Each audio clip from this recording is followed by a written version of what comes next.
Good afternoon and welcome to Hillian's Talk. We're live from the Home Core Carpets Community Stadium here in Burgess Hill, and today we're very excited to have a town legend with us, Martyn Box. Good afternoon. We also have my co-presenter, Jack Naldrick, and we've also got Lyndon here, who's on tech. Afternoon. Without him, none of this would happen. So we're very excited to have this team together today. Martyn, welcome to the podcast. I'm happy to be here. It's really nice to have you here. We've been really looking forward to this one. Jack is going to lead off with some questions about the just more recent past when we had the playoffs both here in Mid Sussex and then when we went to Sittingbourne. And I've got some questions to ask you about you being a local boy. You are Burgess Hill through and through. Yeah, I'm indeed. And your dad's given me a list of things which I just wanted to touch on. Needless to say, he's very proud of you. So we'll kick off with Jack. Talk about the playoffs, Jack. Okay, well, it is my favourite subject to talk about, so it's a good thing that I get to lead this. I suppose as well, just thinking about all the players that we could have on in terms of the semi-final, in terms of the final. You're pretty involved in both games, weren't you? Really, goal in the semi-final. Yeah. Semi-final for me was probably the better one. Yeah. Don't think we talk about shots on target in the final. No, we're going to talk. We will.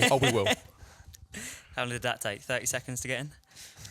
Absolutely. And, just in terms of the semi-final first, before we will come on to the playoff final, I'm sure, huge crowd that come in from Margate, really, really big crowd. The biggest that you've played in front of here, the biggest that we've seen here. And then in terms of, about half an hour in, you opening the scoring, just talk us through, I suppose, that moment and then I suppose the whole game as, overall.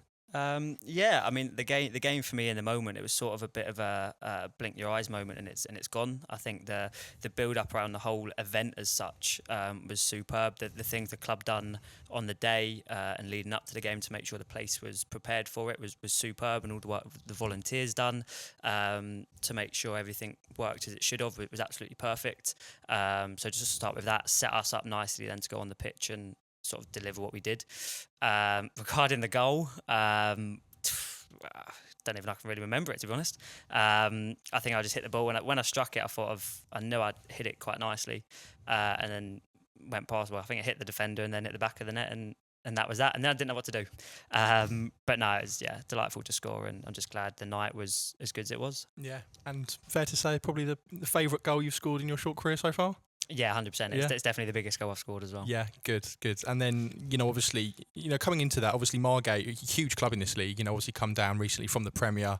And obviously this is our sort of, or was our first time, in the playoffs, it was all quite new to us. And then to beat them, in the end, with all due respect, it was quite, dominant performance in the end. They didn't really, defensively, and especially in the second half, we were really, really strong. And then obviously we head to the playoff final, and then probably again, we're, slight underdogs maybe, going there and against a team who are, so strong at home.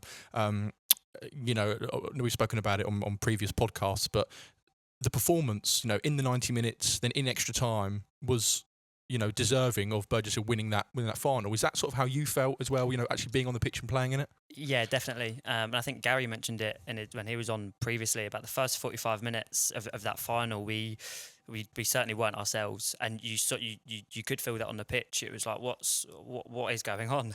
And then we were sat in there at half time, and Gaz said what he said, and I think we all then sat there. And that's when we realised that you know what, we can give this a right good go, and if we give this a good go, we can get the win. Which, like you just said a minute ago, the second half performance especially, and throughout extra time, I don't think we deserved anything less but to win the game. I would even go as far to say we deserved to win it in the 90 minutes, even after going 1-0 down. They still had their chances, but I think we dominated that second half especially, and just glad we got it done. Yeah, and it's interesting you say that, when, because let's be honest, sort of first half they were, it started off very, very strongly, obviously got the goal, and for sort of small periods of that first half, that we were sort of, hanging on a little bit, crosses and corners and stuff. What's it like actually, obviously being on the pitch, like you say, you could sort of feel that it wasn't going, as well as it, expecting to, perhaps first half. Is it sort of thing where we were sort of hanging on a bit till half time? Do you think that, was it quite, the sort of feeling in the halftime. I know you said Gary was very calm and was said some good things, but with the players themselves, did they sort of do much talking, or was it all just, did everyone sort of feel the same thing? I think the biggest thing, everyone just took a big breath, to be honest. It was such a big occasion for everyone. And like you said, it's the first time we've been there recently. And it was such a big day for everyone. So everyone got in at half-time, took a massive deep breath, and I think that's what just reset us. And then as soon as we crossed the line to go out for the second half, and as soon as we started playing, I think everyone just knew what was going to happen and what we were going to bring. And we thankfully carried that on throughout the whole of the second half. And yeah, it just turned out into a good night. Yeah, absolutely. And just in terms of sort of moving on through the game, like you said, I would agree that I thought we probably could have, maybe should have won it in 90 minutes, and then obviously extra time I thought we were slightly stronger as well. But then it goes to penalties, and now when it goes to penalties, I'll be totally honest. I think I said something along the lines of, when I realised it was you stepping up to score what I thought was the winning penalty, I think I said something like, "I'll put my house on it. We're up." And then didn't quite go to plan, did it? I don't think you're the only person to say that, to be honest. The amount of people I've spoken to sort of all said the same thing. It's funny, actually. We come to half time of extra time, and Jay come up to me when I went to get a drink. He goes, Box, I think I'm going to have to take you off. He said, you're looking like you're cramping up a little bit and you can't really move. I was like, no, Jay, I'm absolutely fine. I want to take a penalty if it goes there. I'm absolutely fine. Leave me on the pitch. And then when the moment come, it was, I didn't do anything differently. I didn't try anything differently. Went the same way I'd gone the whole season. But it's just one of those moments. And I think I said it in an interview with you, Cobo, a little bit earlier on the season at Stenning Away, that I don't practice penalties. It's not something I'll spend hours doing. For me, it's an in the moment thing. Thing I try and concentrate on is hitting the target, and obviously I didn't do that. So yeah, but no, it's I just wanted to build the excitement up a little bit more. Yeah. Make everyone's money absolutely, worth, Yeah, I mean, to be fair to you, I do think it's the only penalty that I've ever seen you miss. Quite the occasion for you to start doing that, mind you. I've only ever missed 2 penalties for Burgess Hill, and they've both been at Stenning. Oh right. Not Stenning, sorry, at Sittingbourne. Oh, at Sittingbourne. Yep. Interesting. Yeah. Wow. So maybe when we go to Sittingbourne again, I won't take a penalty. No, maybe just slip it to Rowie or someone. I mean, I'd like to just temper that moment. I mean, even the world's best players miss penalties at any time. So, and they put all their bloody torches on, didn't they? If you notice, every single fan in that had their.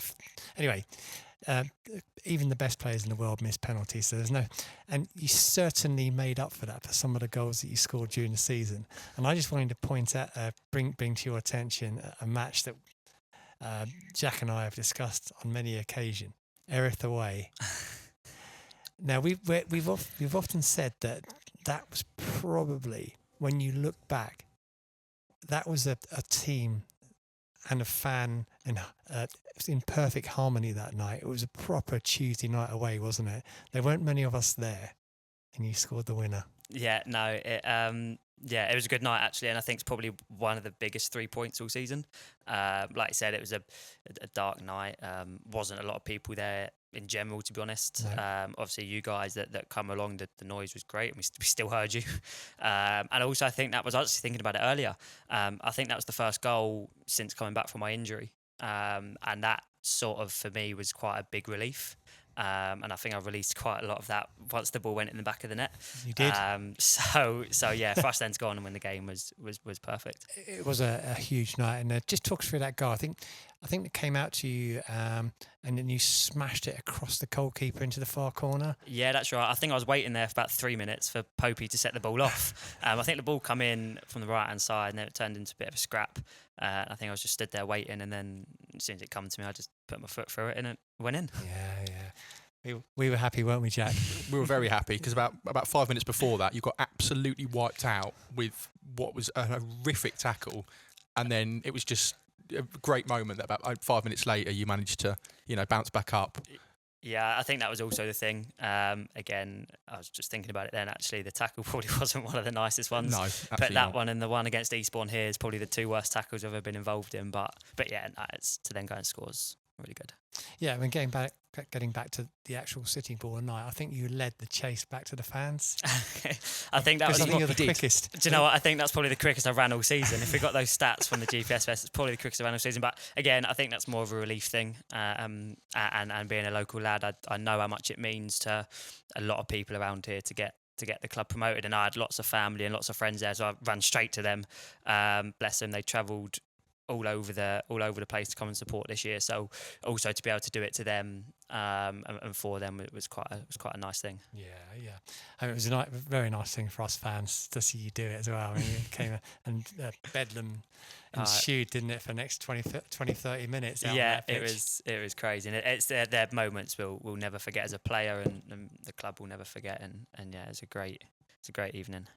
Absolutely. So just one final thing I've sort of remembered as I'm doing this here before we'll sort of lead on to Cobo, move on to sort of more about yourself. But actually, I was just thinking about it at the Sittingbourne game and sort of in general. Now, sort of I know this because I've sort of known you a long time, but you very much know the Sittingbourne keeper Rocco Rees very well, don't you? Yeah. He's an old friend of yours from Brighton. Yeah. And were you sort of exchanging messages beforehand? Did you sort of speak during the game? Did you drop him a little message after the game, maybe? Or no, do you know what? I've not spoken to Rocco ever since we played with each other down at Brighton. Right. He's a great keeper. He's also a great lad, and he's played in some very big games in his football career, and I'm sure he'll carry on doing well.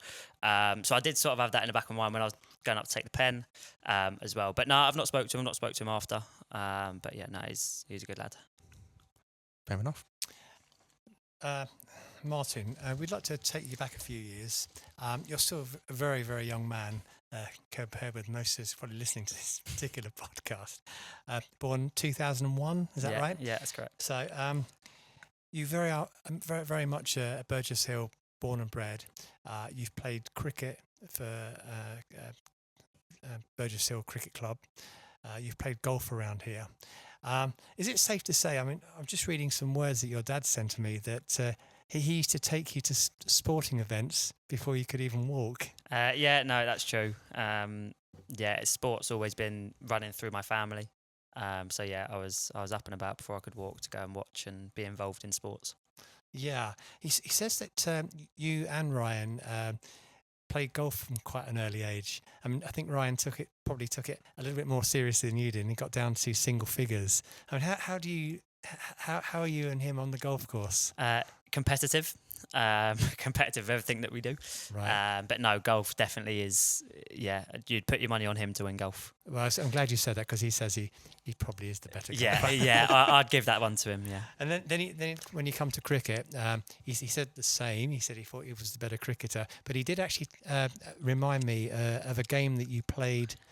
I think it was for Burgess Hill away somewhere. He scored about 100 runs, and you scored 50 not out to win the game.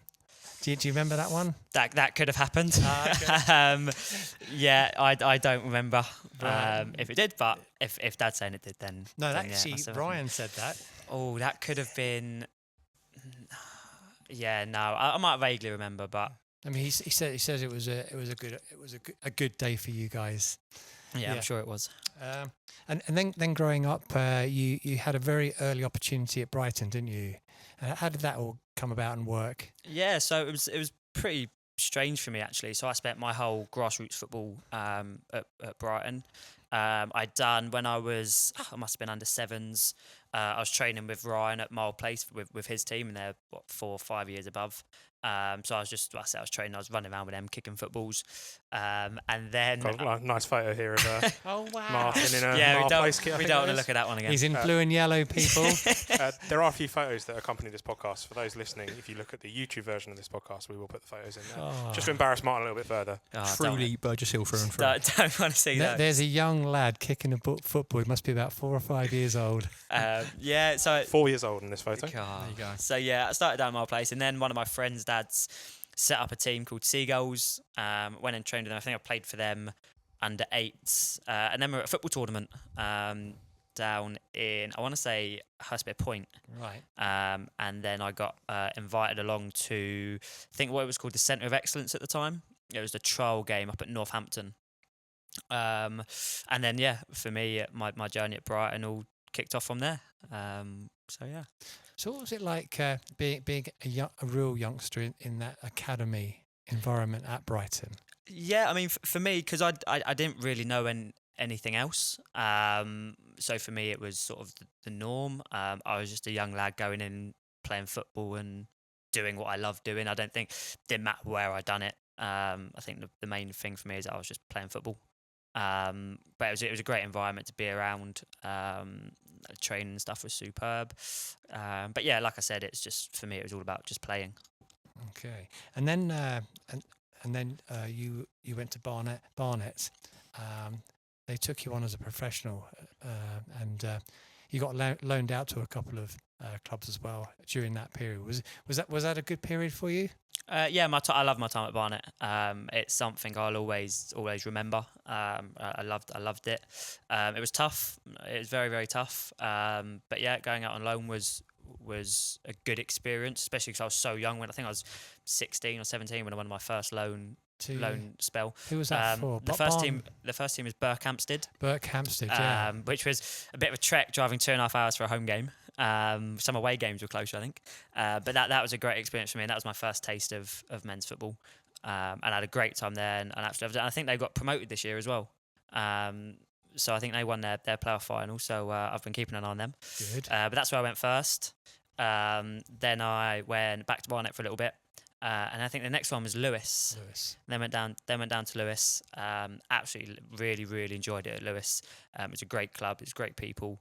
That unfortunately got cut short. Shockers, it was an injury. I cracked my head open during a training session. Oh no! Just after I'd extended my loan, so that cut that one short. Right. And then I think my next one after that then was down here. Exactly, and then we know the rest. Yeah, because we've probably seen you virtually every game since. Yeah. Your dad says there was one particular night when you went midweek to Lowestoft, and he said he didn't get home till very, very late. I don't know if you remember that one. No, yeah, I do remember that. We turned up. That was at Berkhamsted. Dad drove me up. We left at a silly hour in the afternoon to get up there. We arrived. We had near enough. The whole of our team were late. We didn't have a coach. Everyone was driving themselves. The whole of the team was late. The manager didn't turn up till late.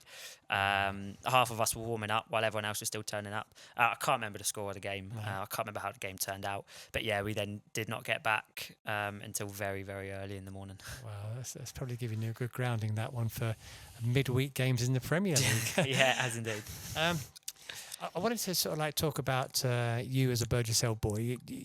Did you go to the academy? Yeah, so I started. My primary school was Manorfield, just up the road from here, which I believe is now changed name. Has it? I think it's now gone into an academy. Wow. And then I went off to the Burgess Hill Academy after that, or Oakmeads as it was as previously known. Yeah, and how did you get on there? You enjoyed it? Yeah, absolutely loved it. Yeah. I enjoyed going to school. I was never someone that didn't like going to school. And when I was still at Brighton, when I was going to the academy, we had day release, so I didn't go to school every day. For my year, I think it was year 10, it was a Wednesday I had out of school, and then year 9 was a Wednesday out of school. Year 10 was Tuesday and Thursday out of school. But I really enjoyed going to school. Excellent. And did you go on to any further education afterwards? How did that go for you? Yeah, so when I went up to Barnet, I initially got signed on a scholarship. Right. So I'd done my BTEC sport up there and a diploma in sport up there, and in coaching. So that's then sort of where I carried on my education, and then it was 6 weeks into my scholarship that they offered me my pro, but obviously started to do my education alongside it. Yeah, I mean, 20 young lads out there. Would you say that education is still very key for even professional footballers to get that education ahead of football, or is it hand in hand? No, definitely. I think education's is super important, because football's not a foregone conclusion. 1 month you could be thinking you're on top of the world with it, and the next month it could all change, and that could be because of circumstances that are out of your control. It's always important to have the education side of it behind you as well, just so you've got things to fall back on.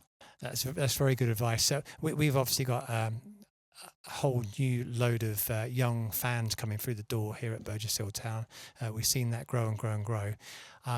Do you have any advice to them as to how they can make it in football? I think you can. The biggest thing I'd say is you can never do too much. So little and often is also quite good. So if you've got a ball out in the garden for 10 minutes a day and you're just trying to, as simple as beating your keep your uppy score, just little things like that will help you. Regarding if you're playing for a team and you're at those training sessions, it's trying to still, while also training with a team, is thinking, how you can get the most out of the session for yourself. So if you're doing a drill or an exercise that you think, oh, I can quite easily do this, then challenge yourself, maybe use your weaker foot for doing it, or test yourself and say, if I get the ball, can I try and make a pass within 2-3 seconds? But yeah, I'd say little and often, and you can never do too much.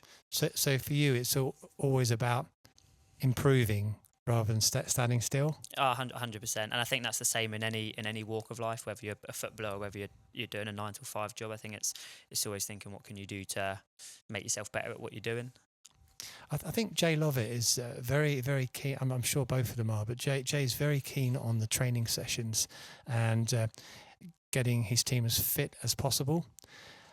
Do you enjoy that particular aspect, the running, pre-season running? Do you enjoy that, or is it something which you turn away from? Well, for me, the way I see it is running is a part of football. Just as much as shooting or passing, running's a part of the game that you've got to do. I'm quite grateful that I'm thankfully fit most of the time, so I'll get out running. I do loads of stuff. I'm active all the time, so pre-season for me, it's no real shock. It's a bit of, it's tough. It's really tough on the body, but again, linking it back to improving yourself, it's just getting yourself ready for what's going to be a tough season. And I think if you can get a good pre-season under your belt, it only puts you in the right direction to have a good start and a good year. Right. So pre-season for you is quite key, is it? When does that start? Start beginning of July? Yeah. Well, I'll start my own bits now. So Really? as I said before, we had a week off last week. Some nice time with the family, just to go and relax. Had a bit to drink, bit to eat. But now I'm back. I'll be back doing a bit of running here or there. Nothing crazy, just to sort of get me in a routine for when we hit pre-season in a few weeks, that it's no real shock to the body or my routine. Oh, excellent. Jack, do you have any questions on that scale?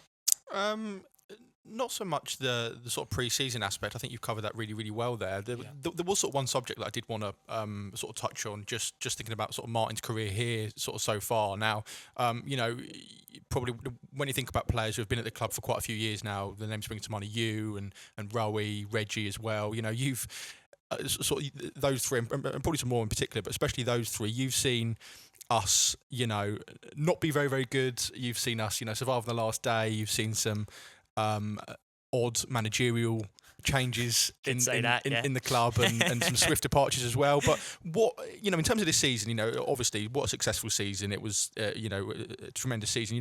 What do you think was different this season, apart from obviously a different group, perhaps a little bit of, improvement to the playing staff. But, in terms of the changing room, in terms of the field around the place, what do you think was different this year, perhaps, 2 years ago, last year? I would probably say this year everything's just felt a lot more settled down. I think previously in the last few years we're worrying about, as players, you're having to worry about things off of the pitch, which to be honest we couldn't control anyway. But the amount of chop and change that was going on, it was so unpredictable. So this year I think it's just been quite nice to have trust in what's been going on around us, and it's allowed us more to focus on what we need to focus on. So yeah, I think the fact it's been a lot more settled down this year. The whole place, everyone sort of now seems to know what direction the club's going in. Previous years, it's been a case of, are we going here, are we going there? I don't think there's been any real confirmation on what's going on. But now, as I said, everyone's a bit more settled down. I think that's what, for me anyway, I thought was quite a big difference for this year. Absolutely. And obviously just sort of looking at the season, was it a sort of feel in the squad? It's sort of from a fan's point of view, sort of early on in the season, we knew we, built quite a good squad. We were, hopeful of having a really good season, but you never want to, sort of be too, sort of get too carried away with yourself, or, vice versa. But from a playing point of view, perhaps, let's say sort of October, November, December time, was there a specific point perhaps in the season where you felt like we could really do something well this year, or was it just a really sort of build up of the season, just taking it one game at a time? What was the sort of feel, actually playing during the season? Yeah, I think it was, for me, I didn't feel a specific moment where I thought, we've got this, we can go and do this. I think, like you've just mentioned, it was like a gradual build of it. We had our hiccups here and there, but if we didn't have that, then we wouldn't have been playing in the league the last few years. So yeah, for me it was a gradual incline, and you never do want to get ahead of yourself, because then you become overconfident and you think it becomes too easy. And also for me this year, it was just enjoying what was going on, enjoying winning games of football again, enjoying the feeling of winning games of football, scoring goals, keeping clean sheets. Everyone around here, the fans, is just the whole energy around the place. For me, it was just enjoying that moment, because, as you've mentioned a minute ago, what we experienced the last few years hasn't been like that. So to be able to have a year where we can enjoy it was really good. Absolutely, and just sort of finally from me, obviously we've sort of spoken about the club and what a successful year it's been, but just sort of finishing on sort of you personally, you just mentioned there, it was perhaps a season where you enjoyed it. You got back to just enjoying football, enjoying playing, enjoying winning. Just looking at yourself from a personal perspective on your individual performances, how do you sort of assess your season as a whole? Do you think it was a season you were very good? Obviously, I know you had a bit of a struggle with injury sort of midway through the season that was unfortunate for yourself and kept you out of periods of time, but just sort of overall, from your point of view, how was your season? Yeah, from start to finish, I've been quite pleased with myself, to be honest. Pre-season's probably one of the best I've had in terms of the games and the performances. I've probably come out of it and I think I've performed quite well this pre-season. And then start of the year, I felt quite comfortable, felt quite confident, and then obviously in August pick up the injury, which was it was not a nice one, from conversations with the surgeons and stuff, saying that the season's probably done, which was not nice to hear, especially as we were only in August.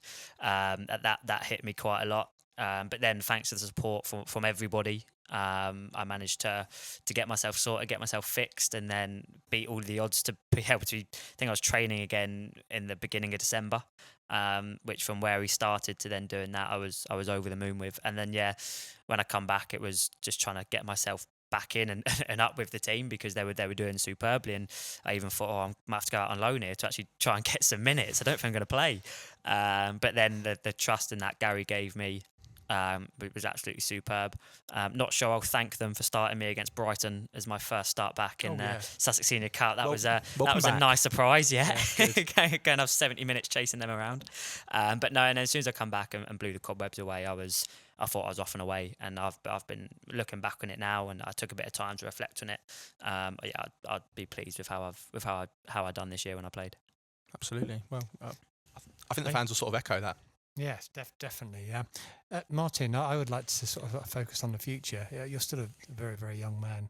You're very, very fit, naturally fit, and you obviously keep yourself fit as well. Potentially, you've got quite a few years at this. Obviously, as fans, we want to see you at Burgess Hill Town as the local boy for years to come. But you must have ambitions in this industry to go further up the pyramid.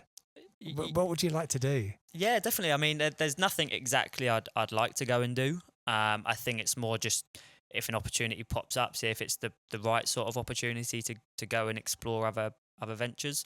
I think also for me, the fact I've got quite a lot of good stuff happening with my own personal work away from football, I'm quite settled with that, and I've managed to do a really good start with that. So yeah, I'm not eager. I'm not busting to go and make the climb. But if an opportunity pops up and it was right for me, then why not explore it a little bit more? For me personally, it seems that just one step up. A lot of clubs in National South are going professional these days. So it seems to me like they must be sending scouts out, and you're the sort of person they're going to be looking at. You hear about people transferring up and then getting these sort of like full professional contracts at national and National South level. I mean, we hope it doesn't happen, but you never know. Someone just could come around the corner and say, Martyn Box, would you like to come and play for us? X amount of money. No, yeah, you never know. But like I said, you sort of wait and see if an opportunity pops up. And if it's right for me, and not just me, but my family and everyone around me, then I'll explore it. And if it's not, then I'll say thank you, but no thanks. Okay. So what about your coaching badges? I mean, you're still very young and you probably haven't even thought about this yet, but I'm sure you want to stay in football. If you was to, say, play in 2 or 30, that would give you another 25, 30 years potentially as a coach. Now, I mentioned this to Gary the other day. There's all sorts of opportunities out there for coaches, and you could do that until you're 70 years old if you really wanted to. Yeah. Coaching, does that sound good to you? Yeah, well, it's what I do at the minute as well. I've been doing that for the last good number of years. I used to have a boys team, and I've now got my own girls team with Burgess Hill, which I've been doing for, I think it's 4.5 years now, which seems crazy to think about. And I enjoy the coaching side of it. I enjoy helping others and trying to make them better and sort of teaching them the way I think football should be played. And especially because they're younger, it's quite a good time to shape them into the right model, if you like. And the way football's moving, it is making sure that they're up to scratch with it all. So no, I enjoy the coaching side of it as well, and it's something I'll probably carry on doing alongside playing, and then even after playing, and hopefully one day if I have kids of my own, coach them, and then go from there. Wow, yeah. I mean, I would love to be sitting in my retirement flat in about 20 years' time, and Martyn Box is out there coaching a Premier League team. It could happen. I mean, football moves very quickly and in mysterious ways. You never know. So we'll keep an eye on you. But for now, we want you as a Burgess Hill player. No, I appreciate that. Yeah, appreciate that. Okay, I think it's time to wrap this up. Yeah, you're on half an hour, so it's a good place to wrap it up. Yeah, Martyn, thank you very much for coming in. I think we've covered quite a bit. You've been really brilliant with your answers. So thanks very much for coming in. You want to wrap it up? Sure. Well, another successful podcast, I think. Obviously, like Cobo said, thank you very much to Martyn for coming on board, answering all of our hard-hitting questions about penalties and future managerial aspirations maybe, and of course to Lyndon to making this all happen, because without him we wouldn't be doing this, and myself and Cobo, and we'll see you on the next podcast. Perfect. Thank you very much. Thanks everyone. Thank you.